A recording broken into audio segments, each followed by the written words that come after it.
Bismillahirrahmanirrahim. Assalamualaikum warahmatullahi wabarakatuh. Innal hamdalillah nahmaduhu wa nasta'inuhu wa nastaghfiruh wa na'udzu billahi min shururi anfusina wa min sayyiati a'malina. May yahdihillahu fala mudilla lahu wa may yudlil fala hadiya lahu. Asyhadu an la ilaha illallah wahdahu la syarika lahu wa asyhadu anna Muhammadan 'abduhu wa rasuluh alladzi la nabiyya ba'da. Allahumma shalli wa sallim wa barik ala sayyidina Muhammad wa ala alihi wa sahbihi wa man tabi'ahum bi ihsanin ila yaumil qiyamah, amma ba'd. Hadirin rahimani wa rahimakumullah.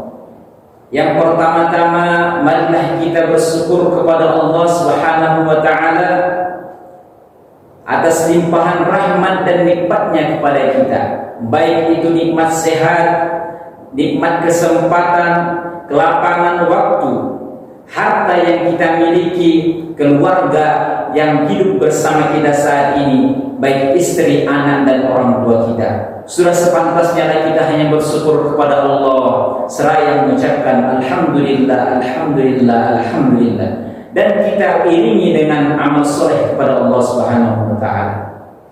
Mudah-mudahan kita yang senantiasa bersyukur kepada Allah Subhanahu wa ta'ala akan mendapatkan nikmat yang lebih yang diberikan oleh Allah sesuai dengan janjinya. La in syakartum la azidannakum wa la in kafartum inna 'adzabi lasyadid, kata Allah.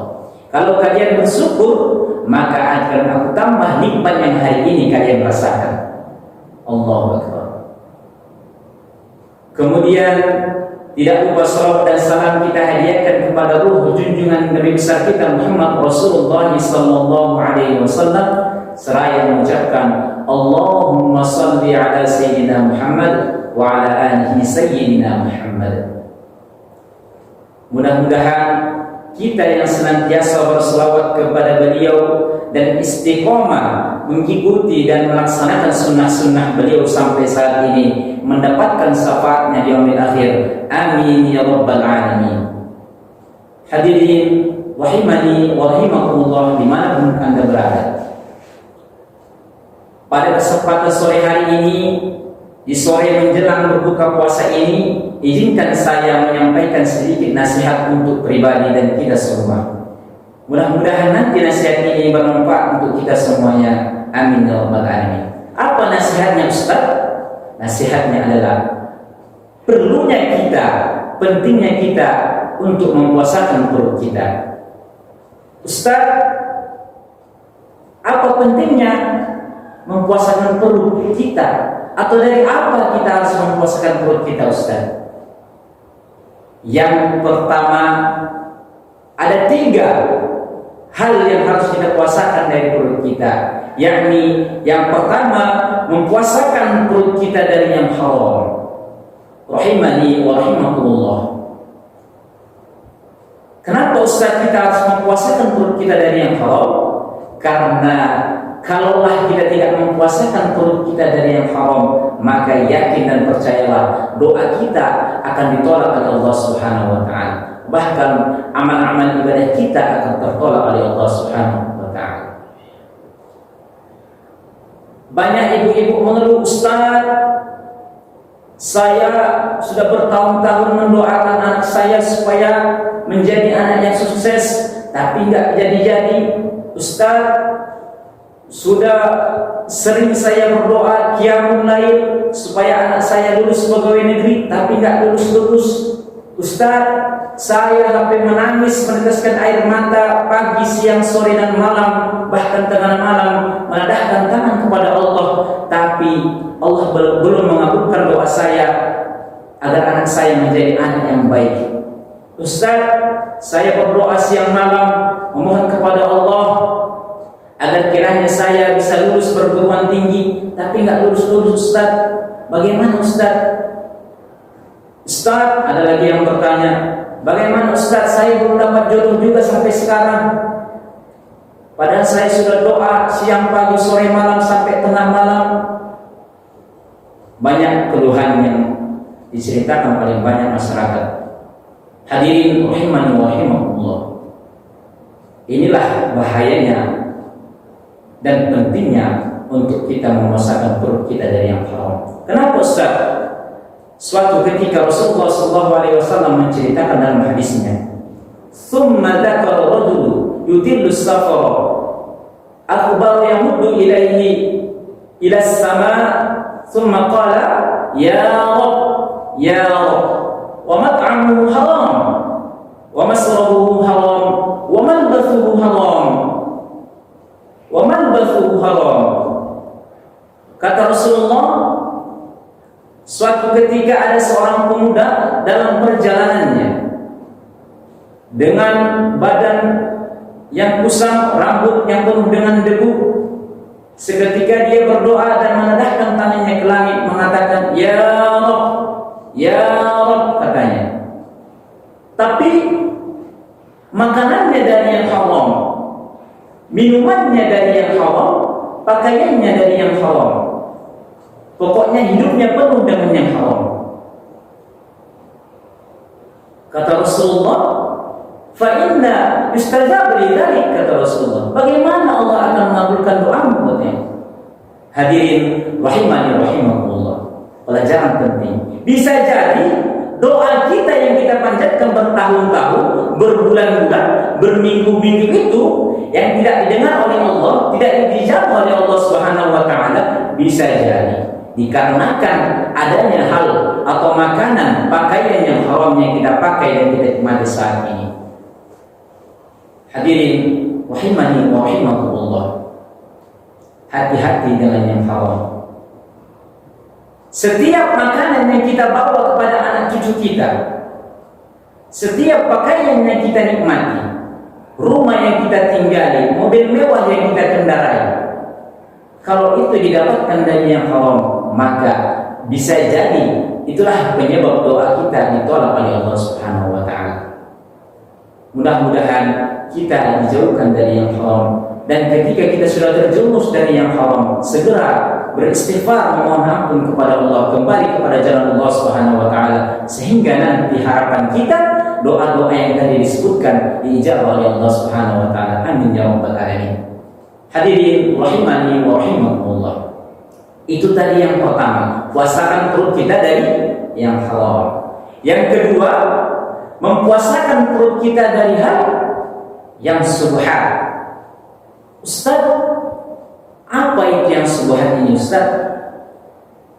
Perlu kita ketahui, yang subhat itu adalah hal yang ada di antara yang haram dan yang halal.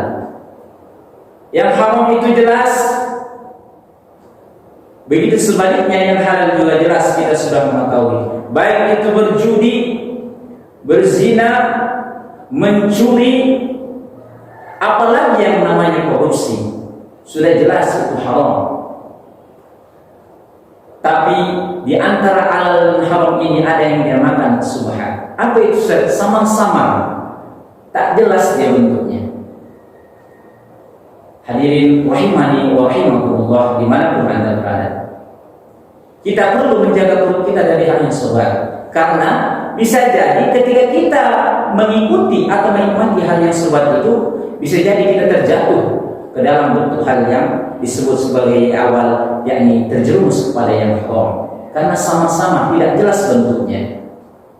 Jadi Bapak Ibu, hati-hati kalau bawa rezeki, pulang ke rumah harus tahu dari mana asalnya. Jangan asal nikmati aja. Dari mana dapatnya? Dan siapa pemberinya? Harus kita ketahui agar kita tidak terjerumus dari hal yang subhat. Allah Subhanahu wa taala mengatakan, sungguh orang yang menghindarkan diri dari yang subhat, ia telah menolong agama Allah, kata Allah.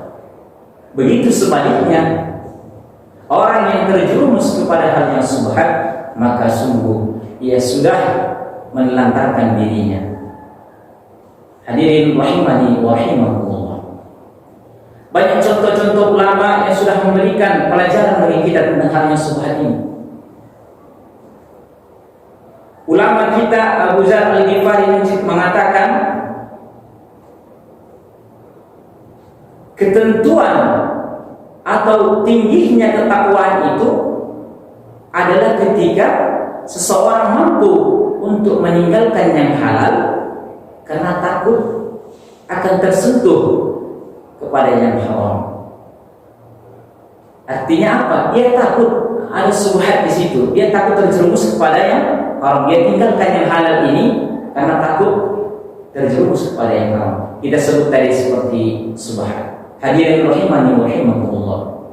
Mudah-mudahan kita dijauhkan dari hal yang subhat ini. Kita jaga perut kita dari yang sama-sama, yang tak jelas asalnya, dari mana dapatnya, dan kemana, siapa yang membelinya. Amin ya rabbal alamin. Yang ketiga, Ustaz, dari apa kita menjaga perut kita? Yang ketiga, atau kita puasakan perut kita ini dari hal yang berlebihan.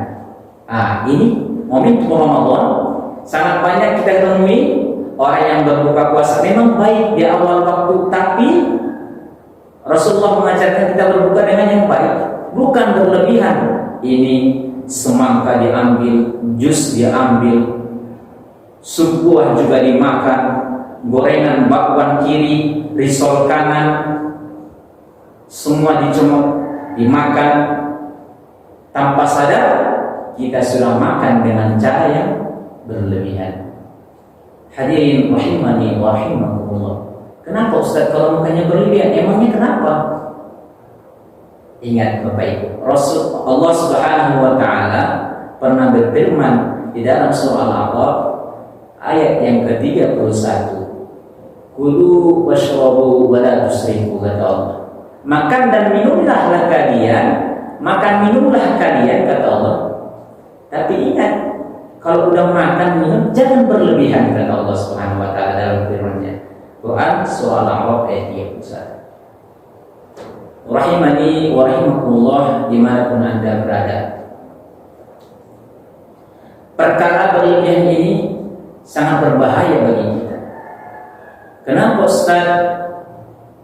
Karena ketika kita makan berlebihan akan membuat badan kita ini menjadi berat sehingga malas untuk beribadah. Imam Syafi'i mengatakan, kalau kalian makan banyak, itu bisa buat kalian malas beribadah kepada Allah. Berat badan ini untuk melangkah ke masjid Allah Subhanahu wa ta'ala. Jadi Ustaz, bagaimana idealnya makan yang baik ini? Kata Imam Syafi'i, kalau kalian mau melaksanakan makan minum agar tidak berlebihan, kata Imam Syafi'i, sepertiga kita gunakan untuk makan perut kita ini, sepertiga lagi kita gunakan untuk minum, dan sepertiga lagi kita gunakan untuk bernapas menikmati hidup ini. Hadirin rahimani wa rahimakumullah. Itulah tadi 3 hal penting yang harus kita jaga untuk perut kita. Kita puasakan perut kita di momentum Ramadan ini. Penting kita menjaga perut kita dari 3 hal ini. Yang pertama tadi, menjaga perut atau mempuasakan perut kita dari yang haram, mempuasakan perut kita dari yang subhat, mempuasakan perut kita dari yang berlebihan. Mungkin ini yang bisa kami sampaikan. Kurang dan lebihnya saya mohon maaf. Apabila ada kesalahan dalam penyampaian, saya mohon ampun kepada Allah Subhanahu wa taala, karena saya hanyalah al-fakir dari ilmu, yang kurang ilmu. Saya menyampaikan ini sebagai nasihat pribadi dan kepada kita semua, karena rugilah saya tidak mengingatkan ini kepada Bapak Ibu semuanya. Hadirin rahimani wa rahimakumullah. Mudah-mudahan puasa kita diterima oleh Allah Subhanahu wa taala, dan kita nanti bisa setelah Ramadan kita amalkan yang saya sampaikan ini, bahkan tidak cuma di bulan Ramadan, bahkan di luar Ramadan nanti, sehingga menjadi amal penjaga benteng bagi kita agar doa kita tidak ditolak oleh Allah Subhanahu wa taala. Wallahu a'lam bishawab. Wallahu muwaffiqil aqwamit thoriq. Assalamualaikum warahmatullahi wabarakatuh.